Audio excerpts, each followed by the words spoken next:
Welcome everybody. My name's Liv Penny. I'm the co-founder and CEO of Become, and this is almost a series of events that we do since last year, since the pandemic hit and we were all in lockdown, this Reimagining Careers Education sessions. And it's really to bring together lots of people who are trying to do just that and find the right way through in terms of where do we go in careers education. And we don't have sessions every week. It was every 2 weeks in the pandemic. But this year, we're doing less is more. We're on session 2 now, but stay tuned for lots more in the pipeline. It's also National Careers Week here in Australia, so happy National Careers Week to all of you people trying to make student futures as powerful as it should be. And I know there's lots of events going on around the country and so much great free professional learning. The Seeker webinar series has been amazing. Please feel free to drop in the chat while you're here anything that you've been doing, any great examples. How's your week been? Is it bigger than before? I know it seems to be getting more and more momentum here each week, and I think we're a few years behind the UK's National Careers Week, but I can really see things picking up and some great work being done by schools. And I've just let someone into the webinar who I know has done amazing work this week. I saw on LinkedIn the other day, Natasha Purcell, and I think last year she smashed it, and I'm dying to see the outcomes of this year as well, not to put you on the spot. So as I say, for those people just joining, please put your video on. We'll have lots of Q&A time and interactive discussions. We do always want to have something really valuable to share in this. So I'm delighted to say that we've got not only myself and Professor Jim Bright, if you can see him there, I should have pinned those people, as always, as your regular kind of hosts of this session. But as we get fed up of arguing and debating with each other, we love to have these special VIP guests. And this week we're delighted to have Anthony Mann from the OECD to join us to talk about teenage career readiness and what it really means. For tweeters among you, please at us at any point if you see something good, at us at Become Education. Anthony's handle is there, and the Careers Week hashtag. So please feel free to tweet away. So yes, today is all about teenage career preparation and what is it that really works, and really exciting data coming out of the Career Readiness Project. Anthony's joining us to share the latest data with a particular focus on Australia. Anthony is the senior policy analyst focused on education and skills with the OECD. And rather than me go into the detail of what that is, Anthony, over to you. Please explain what the OECD is for everyone, because I always quote you guys as an acronym as though everyone is looking at what data is coming out. And what is this? What's your role there? And what is the Career Readiness Project? Sure, thanks Liv, thanks. So the OECD is the Organisation for Economic Cooperation and Development. So we're an international organisation with countries are our members, including Australia. It tends to be the richer countries around the world. And what they do is they fund us to work to look at how policy varies between countries and how it can be improved within any individual country. So we do PISA, the Programme for International Student Assessment, which includes lots of data about how students do at 15. We have these, every 3 years, we have these surveys of hundreds of thousands, representative samples of kids. And from that, we compare how schools are preparing kids in terms of reading and mathematics and science, but also we ask lots of other questions about what they think about their futures, how they're preparing for their futures. And I've been using that data in this project. Normally, I've been working on vocational education training. I've been doing that for a long time, but over the last year, I've been focusing on what we're calling career readiness, by which we mean the extent to which young people are looking like they're going to be well prepared to be able to compete as effectively as can be reasonably expected in the labour market. So in a difficult labour market, it's difficult for everybody, but there are certain indicators relating to young people which shows that they do better than you'd expect given their qualifications and their social background. And so we've been doing a big study where we've been looking at national longitudinal data sets, and I'm going to tell people about some of the results from those, where we've looked at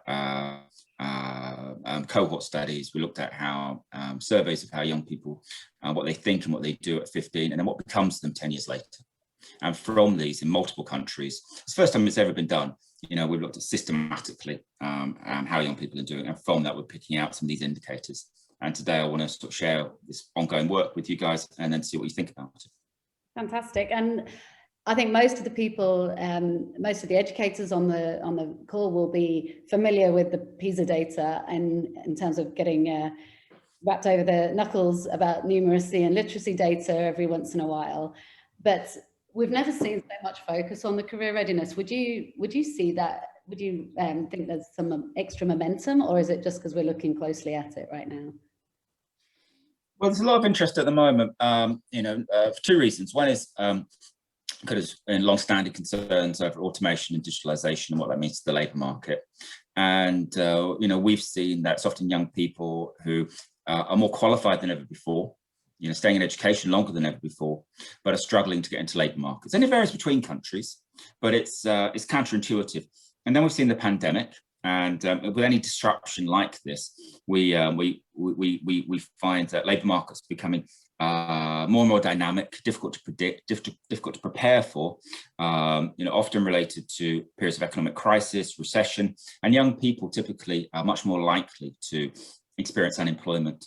And so, it's not just the OECD, other international organizations as well are becoming much more focused on career guidance because of these structural changes in the economy. We argue that never before in human history has career guidance been so important because, the need is greater than ever, but also the evidence of having an impact, of it working, is stronger than ever.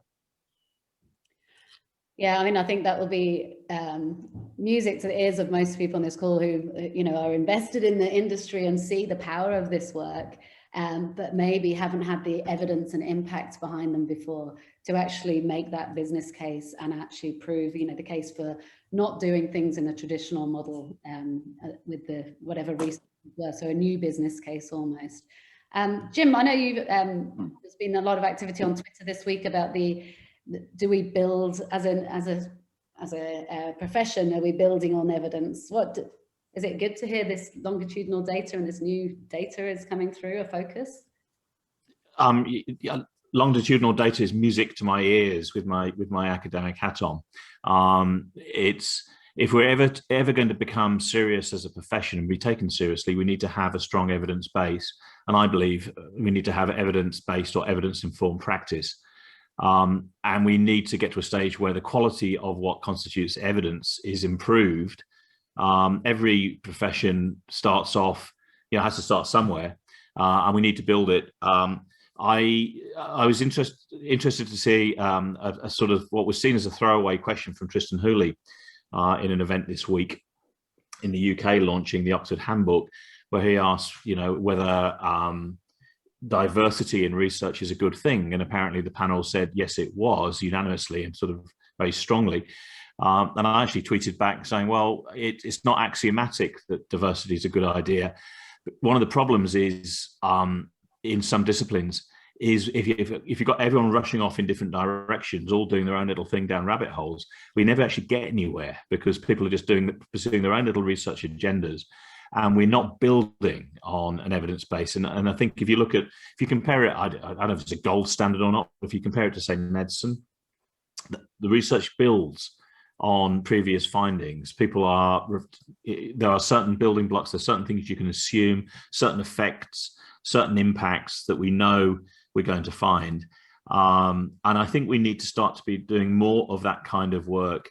And that needs to go way beyond individual research teams. So if it's like myself and Robert Pryor researching chaos theory of careers, that's all very well, but it needs other people to pick up on that data and pick up on that stuff and build it and critique it and point out the shortcomings and extend the knowledge. And I think that's one of the challenges that we have. And I think the longitudinal studies and these big studies like PISA are great in giving us a general and powerful overview of what's working and what isn't, and that's a really important thing. And the fact it's longitudinal is really important.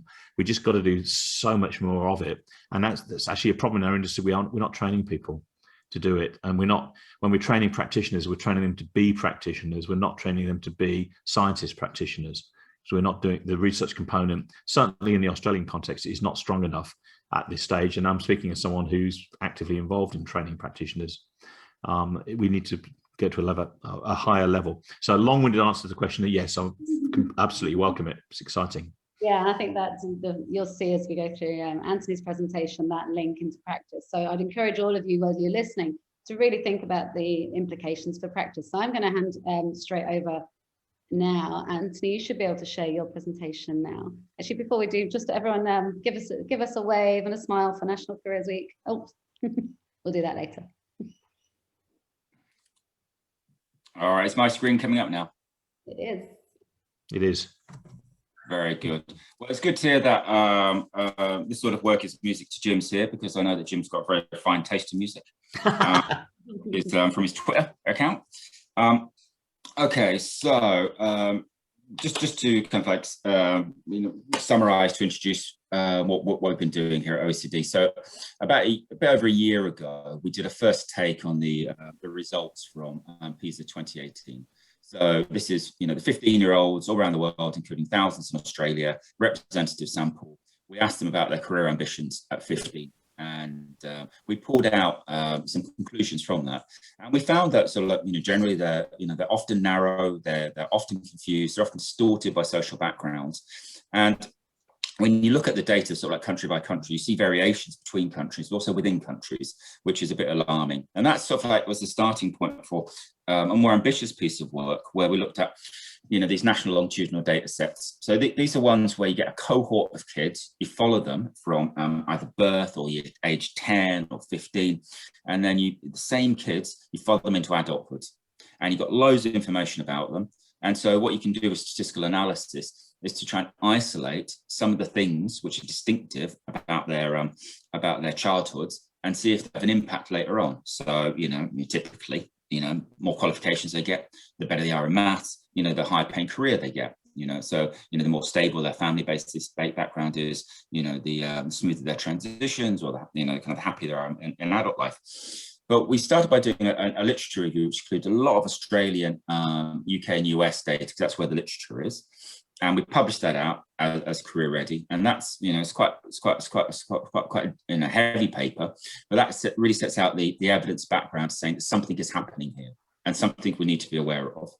And then, so since then, we've managed to get some funding, and so we're doing this unprecedented analysis of national longitudinal data sets in Australia, more recent data in Australia, Canada, China, Denmark, Germany, Korea, Switzerland, the UK, the US, and Uruguay. This has just happened to be where the data sets are, and where we could, kind of find people who are willing to work on them.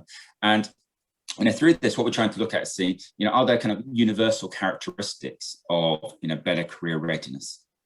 And so what we do is we kind of look at career-related, attitudes and experiences, and see, do young people who exhibit these, did they do better later on in terms of comparative earnings, if they're in full-time employment? Are their NEET rates better? Are they satisfied, more satisfied in respect to their career progression? And so this is what we've been doing. We're in the midst actually of, completing this study. We're halfway through it at the moment. In October, we're going to have an online conference. We're going to present kind of the results. But within that, we want to present to people some data-driven tools, for policy and practice. And, halfway through this webinar, I'm going to pause and ask you, for your thoughts about the extent to which our results are resonating with your daily experiences, and what are the sorts of tools, the implications, kind of for practice and policy, which you'd like to see. So that's what I'm looking for. Look out later on this month. We're publishing Thinking About the Future, which is the second of our working papers. That paper includes lots of data from Australia. And I'll give you a sense about what that's going to involve, but also have a look at our website, the Career Readiness website. And if you want to stay in touch with the project, we have a monthly newsletter where we tell you everything which is going on, opportunities to share practice and get involved. Email me and we'll sign you up. So let me just, sort of cut to the, kind of the finale, kind of like the big dance number, and show you what our indicators are at the moment. So from our work in reviewing existing literature and our new select analysis, this is just where we are at the moment. And, this may well develop and it may extend. And what we look for here is, do we find evidence in national longitudinal data sets, these studies which follow kids all the way through their lives, in at least 3 countries. And when we do, we kind of pencil them in as one of our indicators. And what we're going to be doing over the next year is adding to this list and trying to make as much sense as possible of it. And what we find is that we can fit these into kind of three areas. Firstly, there's something all about certainty. Sorry, all about, how young people think, without saying anything to anybody, without doing anything. Just, what they think about their futures, we're finding is related to better outcomes than you'd expect. I'm going to tell you a bit about career certainty, career ambition, career alignment, instrumental motivation. I'm going to talk about these in a moment. Career concentration is the one which is the newest, and that's borderline for us at the moment. We need to find a new study, an extra study, which finds this. And this is where in every country, in PISA, we ask people, what's your, what job do you expect to do when you're 30? Or what type of job do you expect to do when you're 30? And most kids, normally about half of kids, just pick one of 10 jobs. And we're hypothesizing that if you choose one which is outside of those 10 jobs, it's the hundreds and thousands of other jobs you could be interested in. It's a sign that you're engaging, you're thinking more critically about your future, and maybe doing more research, more application in terms of where you end up. And we found this in a couple of countries, that something seems to be happening here. So I'm going to tell you about some of these thinking ones, but let me just finish off the overview. We also find that exploring the future is related to better outcomes. And so one of the really simple things is career conversations, with an adult. So in PISA, we ask young people, have you talked to anybody about a job you're interested in? And you'll see that, about 10 to 20% of kids just say no. We find that if you do say no, you're likely to do worse later on than you'd expect for somebody of your qualifications and your social background. Occupational exploration, something which is actually quite strong in Australia and in the US, where you have a VET program within a program of general education associated with better immediate employment outcomes. Career development activities, these are quite difficult to measure because they cover so many different things, and we're looking to have a coherent and systematic way, but we certainly have a lot of evidence that career development activities are associated with better outcomes.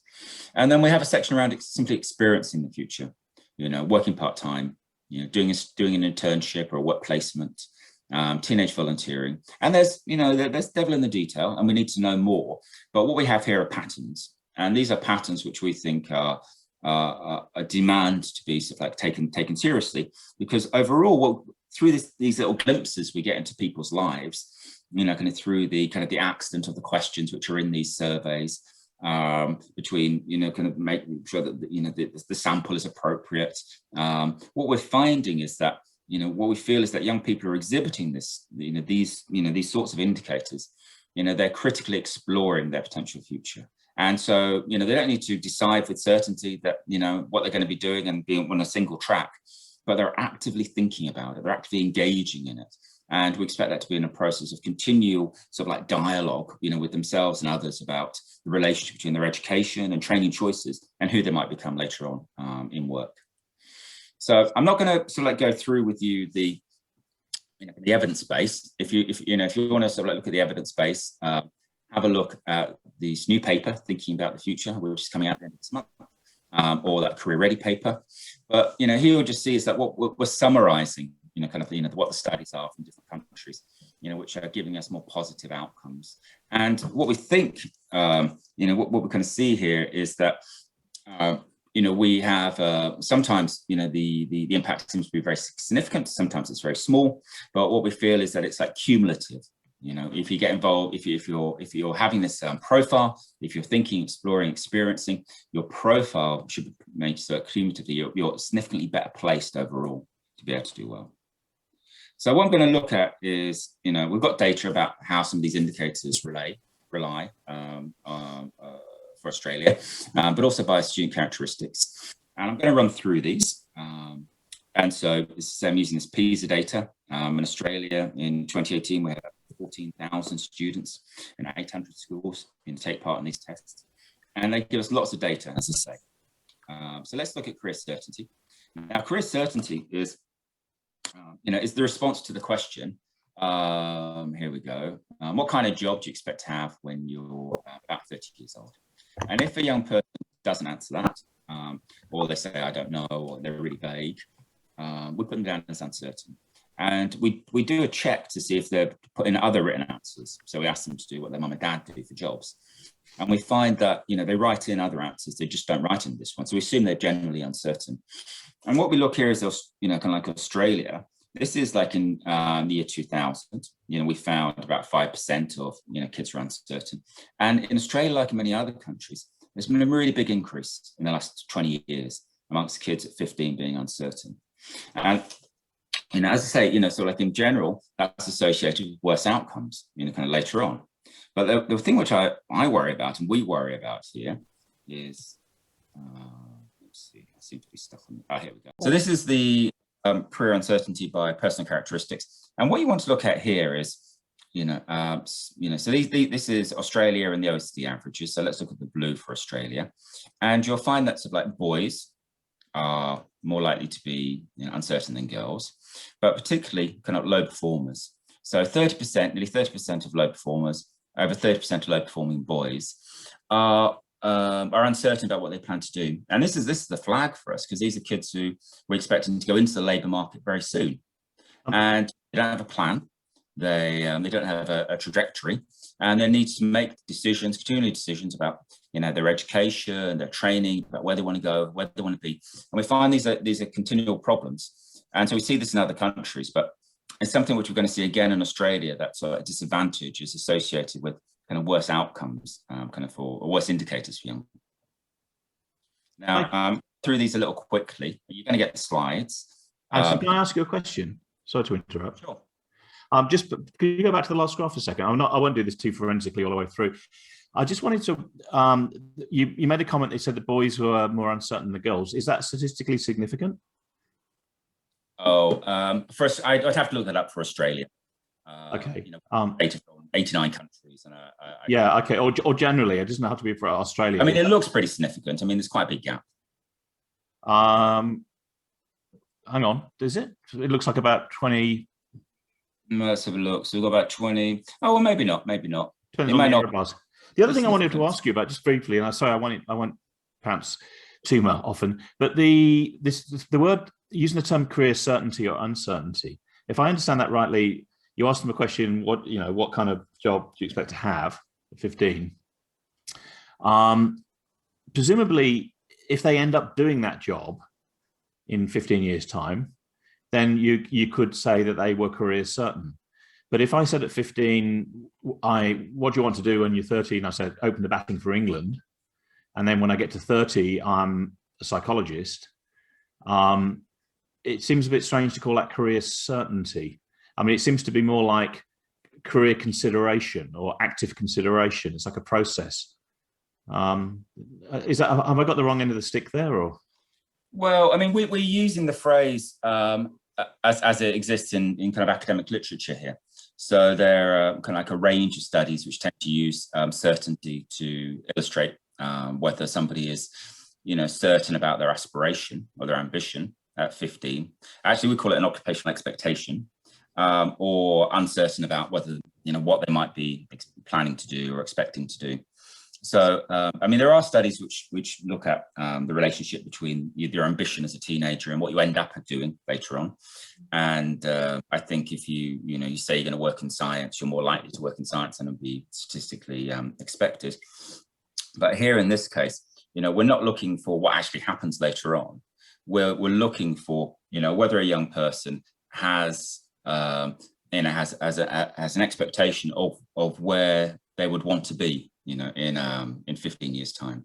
Okay. And for us, this is telling us that they're engaging, in thought about, their future in the labour market, and that should allow them to draw connections between their education and training, and make better and more confident decisions, perhaps more coherent decisions than would be the case otherwise. Okay, so it's really career engagement, isn't it? Well, I mean, I think the thing is that we define it very carefully in terms of the response to this question, and we say that if you don't respond to that question, but it's a fair point. Certainty can be something which is which can be interpreted in different ways. Mm-hmm. Okay, thank you. So I want to tell you about career alignment, which some of you may have come across. there's been a whole series of studies which look at the relationship between the occupational expectation of a young person, what job do they expect to do, and their educational plan. And in these analyses, if a young person underestimates the education required for their, which is typically required for their occupational expectation, the job they plan to do, we call them misaligned, and they're underestimating. And we've seen a lot of underestimating around the world. Australia is, kind of on average, is kind of like not too bad. It's towards the bottom of the end. But so these are kids who plan to do what would probably be a kind of professional managerial job. This is how we sort of do the analysis, because we're able to do it this way. If you know the International Standard Classification of Occupations, these are category 1 or 2 jobs. And then we expect, well, typically for these jobs, people need to go to university. Is that their plan? And if they don't, we see them getting caught out. Perhaps it's a sign of confusion in the labour market. And the thing which we're worried about here is, again, this relationship between the indicator and advantage. So here we go. Australia is in blue. Again, we've got sort of like a bigger issue with boys than with girls. This is the bottom quarter by social economic status. And we find they're much more likely to be misaligned than our top quarter, social economic status group. Even more so, we have this issue with low performers.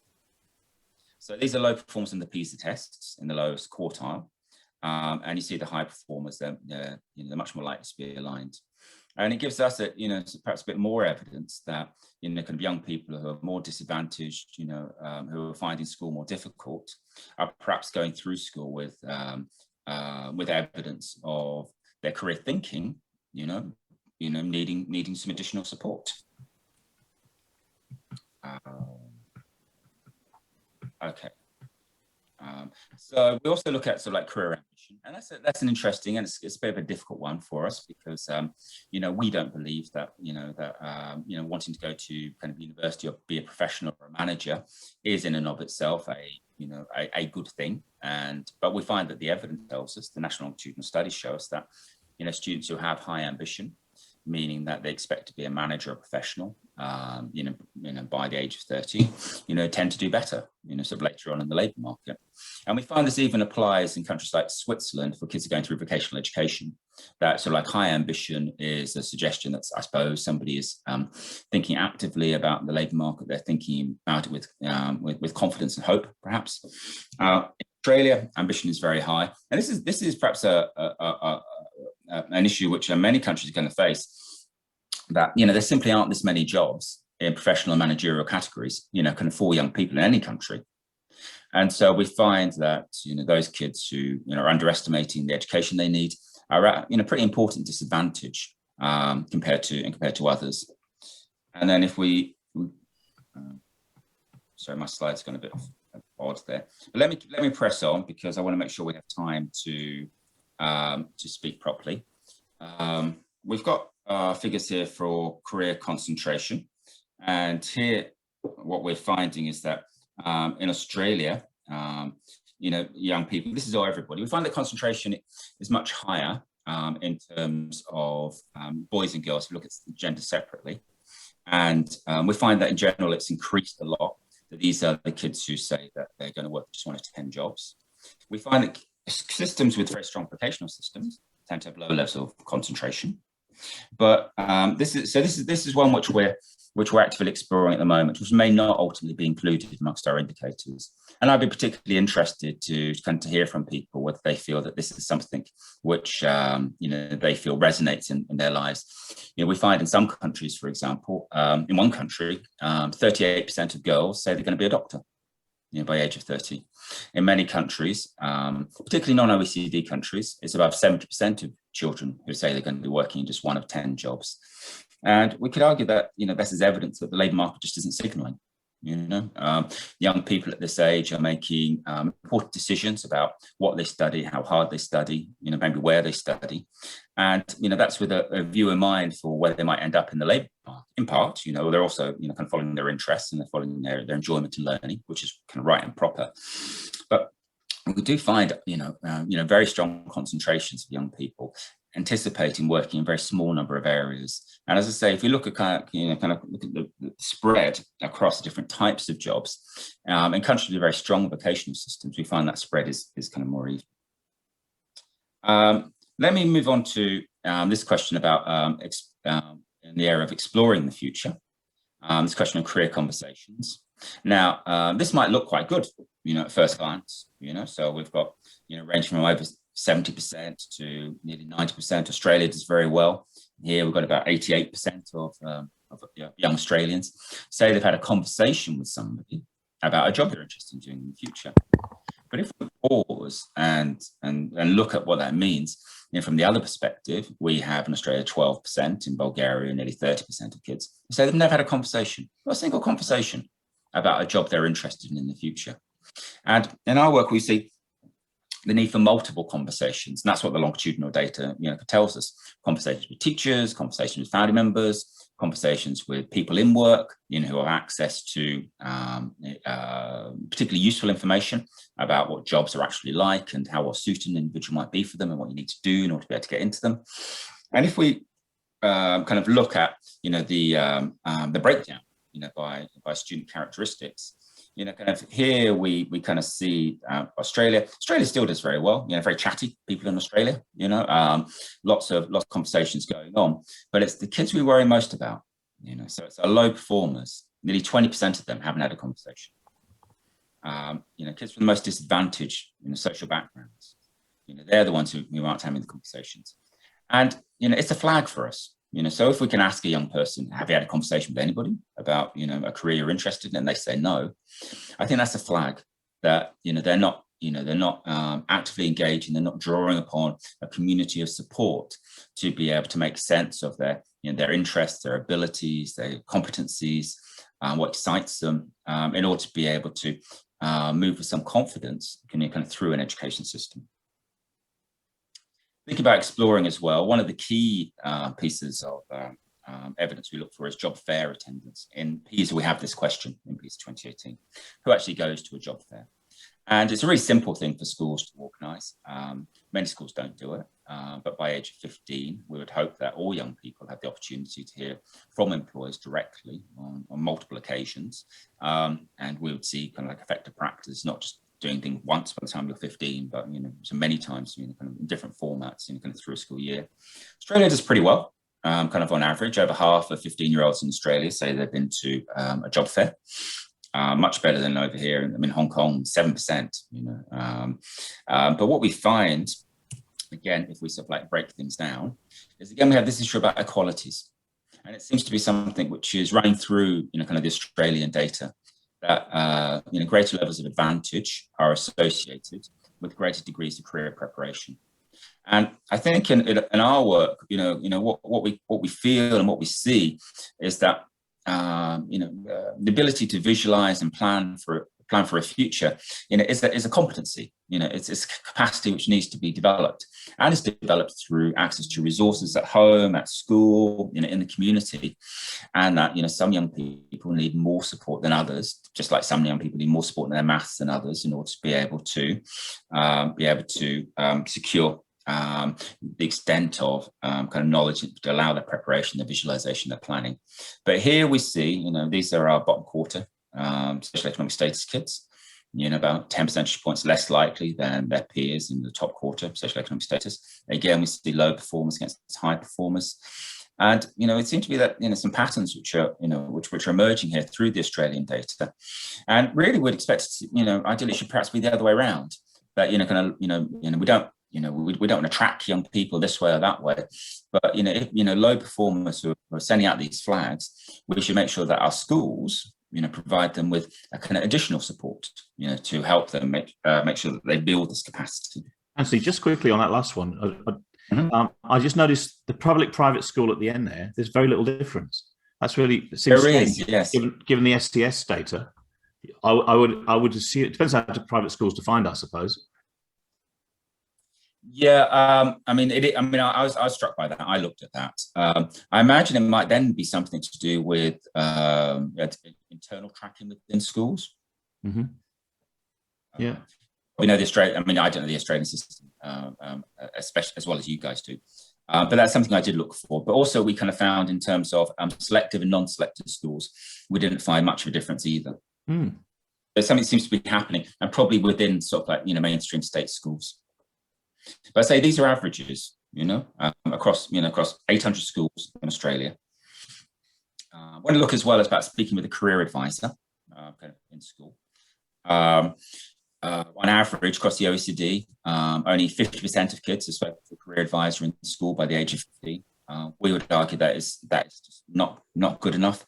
You know, one of the key things about career advisors is their access to the resources which encourage and enable young people to actively think and reflect upon their futures and how they relate to their education and training. And in Australia, about 60%. But if we kind of look at the breakdown, I think this one is, you know, this one is a bit more even. But again, we find, you know, a similar trend that in terms of social and economic status, we find a gap here between those from more advantaged and those from disadvantaged backgrounds. You know, and then in terms of performance, we find a little bit of a gap. You know, relatively kind of like level here. We find selective schools, young people are more likely to speak with a career advisor. In a private school, they're slightly more likely to speak with a career advisor by the age of 15. So something, you know, there's something there which, you know, we would say is a concern. And then, so finally, let's moving on to kind of internships. It's one of the questions actually which we probably want to try and change if we can, you know, in the future, because, you know, we don't find a definition of what internship means. And so that might be a short placement, it might be a longer placement within a better program. So we rely on the students to, you know, to make sense of this, and, you know, when we hope that they do so in a reasonably, you know, coherent way. But in Australia, relatively high numbers of young people by the age of 15 say they've done an internship, which is good. You know, we kind of find that first-hand experience of workplaces is something which is associated with, you know, with better outcomes, and it's something which we would encourage. We say that it should be an essential attribute of any VET program, a school-based VET program, but also within general learning, really, you know, really important learning opportunity. And then when we break down, you know, our students, we kind of find here that, you know, perhaps counterintuitively, you know, I would have thought that, you know, with, you know, that perhaps you might find more low performers doing internships in Australia, but we find it's the other way around. It's the high performers. So there might be something happening in Australia in terms of allowing kids to opt in to career development activities, and then higher performers, more confident youth are choosing to do so. It might be that schools in more privileged, so that, you know, geographic areas, you know, have easier access to these sorts of opportunities. I'm not sure what's happening at all, but I just say we've seen this pattern. And so, you know, when we look at across these indicators, we see like a national picture. And in some ways, Australia does, you know, relatively well compared to other countries. But we would say that, you know, it should be 100% of kids doing 100% of kids going to, you know, career fairs. But when you break it down, we see these issues about inequalities. Now, in a moment, I'm going to pause and, you know, particularly invite people, you know, on the webinar to let me know their thoughts about how the findings, you know, sort of like sit with it. You know, how you know, do you feel this resonates with your, you know, your experience working in policy and practice? And what use do you feel that, you know, that we should make of them? We're planning and we're in the process of developing, you know, tools of policy and practice based upon this sort of data. We're interested in knowing what you think about what would be useful, how you see these uses, something we're going to be doing over the next couple of months. I'll give you some suggestions about where we're going and our thinking.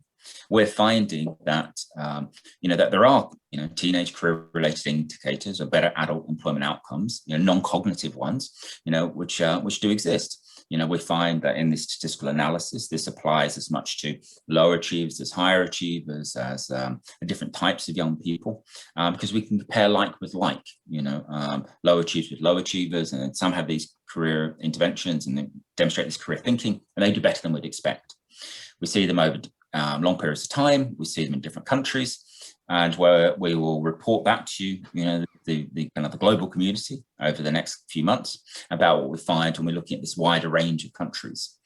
And in terms of kind of the tools which we're interested in, we're thinking about there are mechanisms for assessing whether teenagers are on track for what might be called optimal employment outcomes, given the nature of the labour market as it stands, enabling the design of career development programs, assessing whether specific career development activities can be expected to be successful, enabling comparisons between country, patterns of structural disadvantage, enabling national reviews of practice or underpinning them.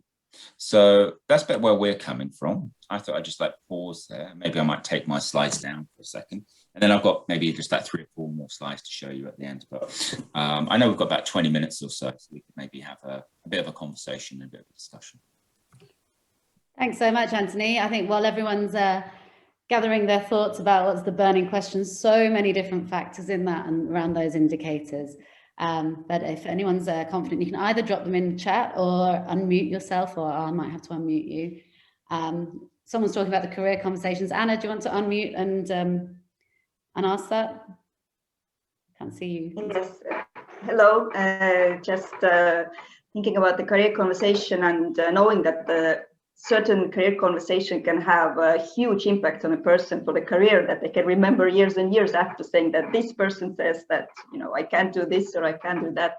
So quantity versus quality, is there an effect, or can we say that the more the people with different people you have conversations with regarding your career, the more options you see and the more you can be decisive yourself? That's a really good question. Really good question. I'm going to come quite close to make sure you can hear me okay. So don't be alarmed. We're limited by what the data has to say. We're limited by the questions that people ask in these surveys. Now, in some of them, they ask, how useful was it to you? And in further analysis, you find that if kids said it was very useful, it turns out they're right. And 10 years later, you see them earning more or happier in their work than they were otherwise.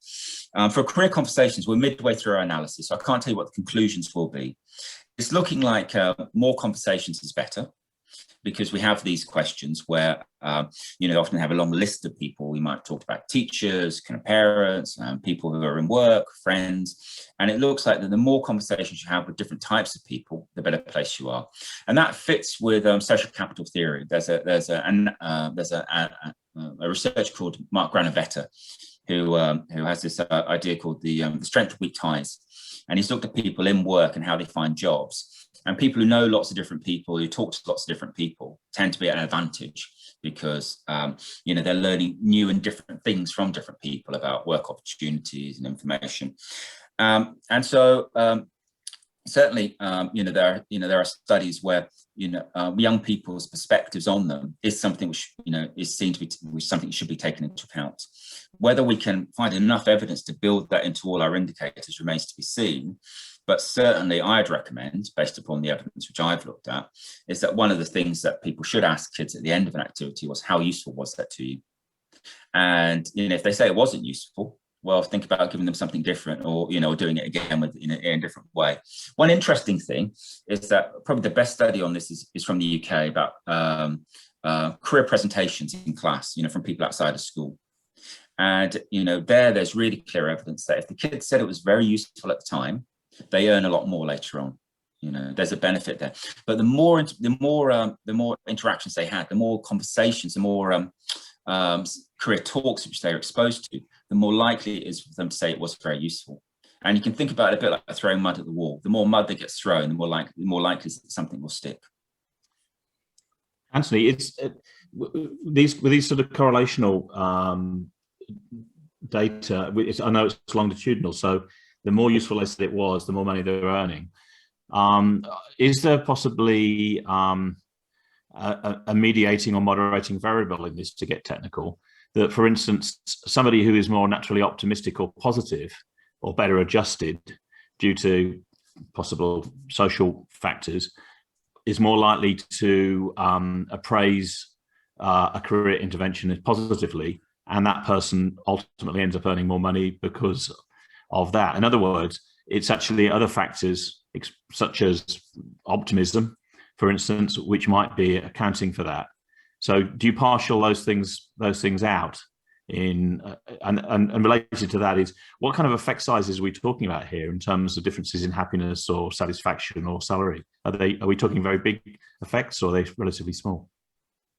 In terms of your first question, if it's possible to do so, we do. We're not always able to do this, and other scholars either choose not to or are unable to do it. On that particular example, the thing which we really sort of like find most interesting, and I was involved in that study, was that we have this relationship between the more talks you have, the more likely it is that you think it's useful. And so we don't know fully whether kids could always opt into the talks, because this is about a particular program which was done, and we're told that in general probably the whole class would have had to do them, because that's the way it was set up. But you never know for sure. Kids can find inventive ways of not being stuff if they don't need to be, or if they want to be. But we do try and take account of any other characteristics which might help determine whether how well somebody does in the labour market later on. Now, the big ones are, gender is really important, social and economic status is really important, academic achievement is really important, and, geography is really important if you live in a sort of like, a higher earning sort of like area than lower earning area. And then there are psychological ones. And on those, the work tends to be patchier in terms of the extent to which these are used as controls. So I have to say that. But we are aware of that. It's a question which we continually ask ourselves. And then in terms of effect size, well, it varies a lot, and that might well be because of the time. And one of the things we're trying to work out, and it's very difficult, is that if the benefits are greater in terms of a period of labour market contraction as opposed to labour market expansion. So if you get an edge coming out of school, from what your school's done, does that make more of a difference in one of these two environments? It's quite hard to do, actually, and I'm not sure we're going to have any conclusions at the end. We don't know often about quality if we don't have the student's perspective about whether it's any good or not. We don't know often whether something was just done once or on multiple occasions. So lots we don't know, and what we're trying to do is like patch together by talking to people, practice, policy, and research about what seems to be happening and what we can most reasonably sort of like understand this to be.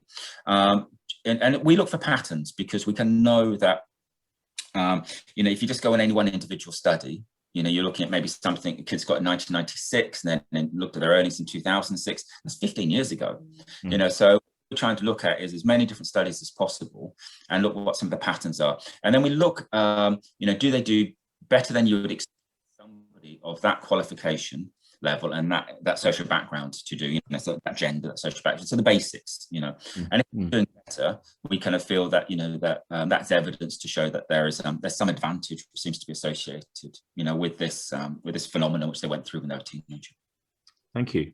We see similar on that career conversation, and someone else asked a question to come.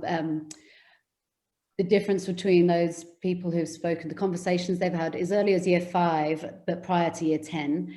That up 90% on average are saying, yes, I've spoken to an adult about my ideas for my future. But consistently, less than 10% have spoken to an adult at school about their ideas for their future. So if we're saying the indicator is having a conversation with an adult, helping to make those education connections, then I wonder how many people here on this call know that their students in their school have had a conversation with a teacher at school who can make those connections. And that's sort of what we're going into. We're interested in creating tools so practitioners can have a little bit of a checklist. And as I say, these things in and of themselves, are not going to determine somebody's life, but overall they create a pattern of the extent to which somebody is, we're calling it critically engaging, or showing critical agency, kind of through their school to work transition. And we totally agree with you, even though our evidence is more intuitive than empirical, that you need to start early with these things. I think you mentioned year 5, grade 5, because what we're finding is that particularly on the career thinking side, it's the assumptions and expectations that young people have, which are really heavily associated with their social background and social characteristics. And that, these are often unspoken assumptions about what's right or wrong for people like us to do. And what we is that the earlier that it starts, the more time you have to, kind of to challenge, kind of thinking, which may not be helpful, but also to help young people draw connections between what they're doing in school and where they might become later on. And one of the indicators which I didn't talk about in any detail, we're calling instrumental motivation, which is, agreement or disagreement with statements like school's a waste of time or school will help me get a job. If kids don't see that relationship, we find in studies that they do worse later on in life. And there's a very interesting study, again, from the UK, where we asked 19 to 24-year-olds, thinking back, how useful was their school, how helpful was their school in preparing them for adult life? And then we looked at the number of times their school required them to engage with employers, through career guidance activities. And there's perfect relationship. The more the school made people engage with the world of work, the more they thought that their school had prepared them well for working life. Now, these are small interventions and the basic education is very the same, but what changes is the way they're able to think about their education and how it might relate to their future imagined self and work. Yeah, completely. Early, often and integrated. Is that just the thinking and engagement? 100%. And there's that does comments coming through now that I was listening to you and didn't read them. Okay. That does seem to be a pattern coming through, Anthony. All of this is fascinating, and it's about actively thinking, engaging, showing up to talks, having conversations, and I think it's that. I think from what I take away from this is it's that process, and the more heavily they're engaged in that process, the more that they draw out of the whole thing. And that in itself, I think, is really interesting because it talks about the potential to move away from this historical obsession with the product. What are you going to be when you grow up? What is your ideal interest, et cetera, et cetera? What's your matching job? To rather simply, let's talk about this stuff. Let's have a conversation about careers. Let's explore some possibilities, and let's take seriously things, jobs that I express now, and encourage people to express and to think about that, to engage in the process. Absolutely. I think active. It's like it's a process of exploration, of investigation, which should be continual and ongoing. Yeah. And I think what we find here in these snapshots is that by the ages of 14, 15, 16, the extent to which young people are engaged in these investigations makes a difference. Mm-hmm. And so it's very rare now, but some countries like Australia, but in some countries, careers education is you reach the last week of schooling and you get, say, oh, your profile, you're interested in working in forestry or interested in this, and it's totally the wrong way to think about it. It's about a period, it's about growth, exploration, investigation, and that's the way I think we should think about it. And schools have the ability to actually enable this, but also to be the democratic institution which equalizes opportunities for different types of young people, because different types of young people have different access to kind of support at home, and that's there's a lot of that's related to advantages and disadvantages, but not complete by any means. Kind of young people can get the wrong end of the stick to wherever they are, and many young people can say they're going to be a doctor and they can be very high performing, but we know that only a small minority of them will end up in medical school, and there's risks there that they get caught out as well. I just think, just one thing, I don't know if you'll be able to do this with the Australian data and whether you'll end up with a too small a sample, but because it's a state-based or federal-based system, you get different approaches to career education state by state. And you get difference in terms of provision of careers advisors within schools, certainly within publicly funded schools, state schools. And it may be that question about career conversation, you got an average of about 50%, I seem to remember. I wonder whether there'd be significant variance between states in terms of those reporting career conversations or not. That would, just from a particularly Australian perspective, I think that would be quite interesting data. No, that'd be really interesting. And I've never seen any of our Australian data broken down by a state level. But that's something which we can flag. I mean, and the next time we have opportunity to look into the data, we can have a look for that, because you have big numbers across across your different. That's really interesting. That's a really interesting thought. And there's a great comment here from Chris Graham around the fact that a lot of the data and a lot of the indicators are, measuring longitudinal success based on money, essentially as one of the big ones, rather than well-being of the community and general happiness. And I think there was another comment in here as well about the importance of mental health and, you know, coming out of the pandemic, the amount of anxiety. And I think actually, I 100% agree that a lot of the data we have kind of has to have some kind of indicator to latch onto, which might, but I think it is a separate session that we should probably dive into. Yeah, I mean, we're very much aware of that. I mean, earnings is really, I mean, think about earnings and neat outcomes. You can get nearly in every study. And lots of studies are kind of limited in what they have outcome data on. Earnings is great because you know, you have, you know, lots of variation, and then it's easier to see patterns and lots of variation. But we totally, you know, we did look for happiness. We looked for, you know, ideally we look for career satisfaction. So how happy are you with the way that your career is going? You know, often we have to compromise, look at job satisfaction for the, you know, the job you're doing. And sometimes we look at life satisfaction. We feel that we're probably going to be more likely to find impacts, you know, if we look sort of like narrowly in things which are related to jobs and careers rather than overall life satisfaction, because, you know, so much happens in somebody's life. Yeah. But, you know, we've been very determined to include that sort of level of satisfaction, you know, because we feel that, you know, whether you know what you're, you know, we have lots of value judgments about, you know, what's good or what's bad in terms of the world of work. Yeah. It's what works for an individual, you know. And I think that's your point about, you know, the ongoing engagement and program, and that critical thinking about your future incorporates that. You know, what is success for me, for my community, within my context, what is success for me? So we're limited by the data to what we can measure now, but within a program of, you know, we're encouraging this critical thinking, and your data is saying absolutely we should have more focus on this.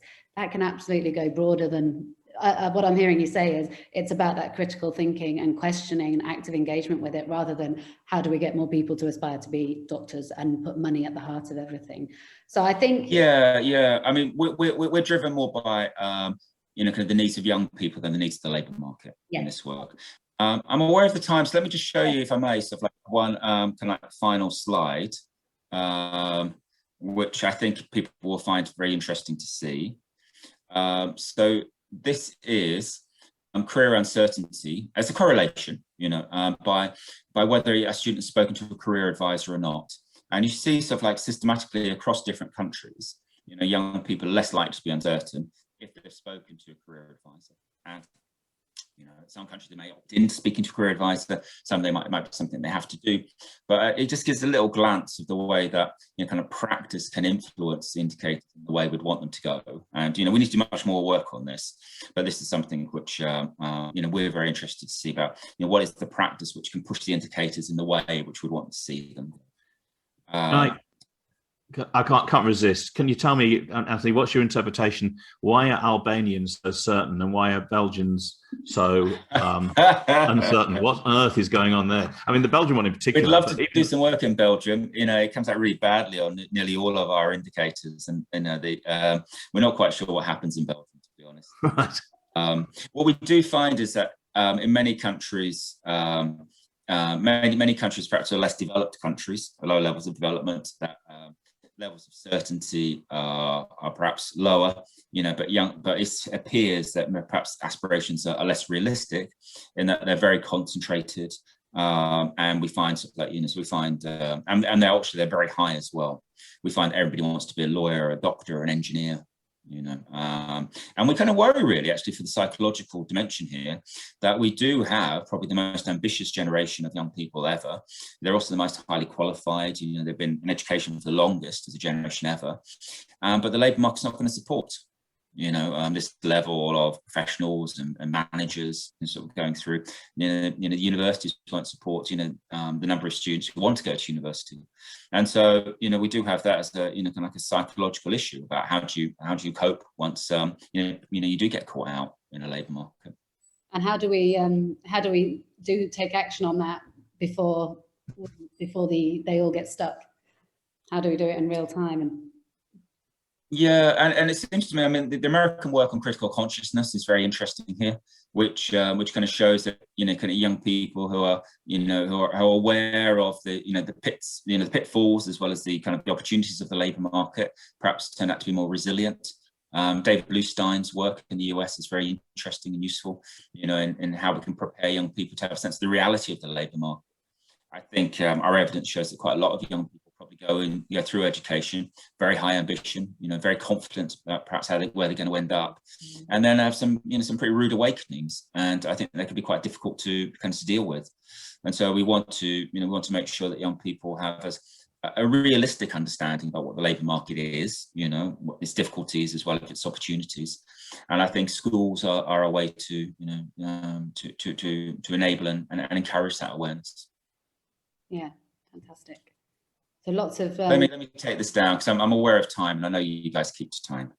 We do keep what's happening next for us. We do keep to time, but we always have a little 15-minute after party, which our regulars would know. I'm just going to quickly share one more slide from us in a second. But while I'm doing that, thank you so much, Anthony. I love the work you're doing. I think it really feels like there's a really valuable focus there for us and a great starting point. And I think the fact that it's cross-country, that it's, you know, being globally recognized and bringing together all those different streams of data in some real, because we see the UK indicators and we see other countries' indicators. I'm just like, oh, as a profession, it would be just great to know what is working for careers, education, schools, and let's build on each other's data. I think there's been a history of like, we'll do this over here and it'll be awesome and we won't tell anyone. But actually having this solid base of sharing, and this community itself have been amazing at sharing ideas across states, across countries. So I think it's absolutely a positive for everyone here. I'm just going to quickly share this final slide with some links on. So there's Anthony's email.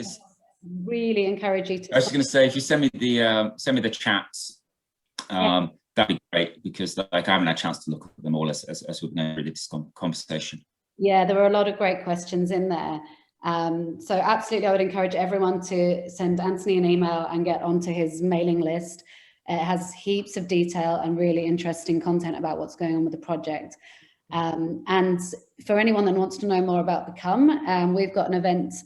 Well, follow us anyway on Twitter down the bottom there, so you can hear when we release the next Reimagining Careers Ed session. But this QR code will take you to register to an event if you want to hear more about Become and what we do in terms of a whole school approach to careers ed. Thank you very much, everybody. Thank you very much, Anthony, for joining us from all the way from the south of France, and Jim.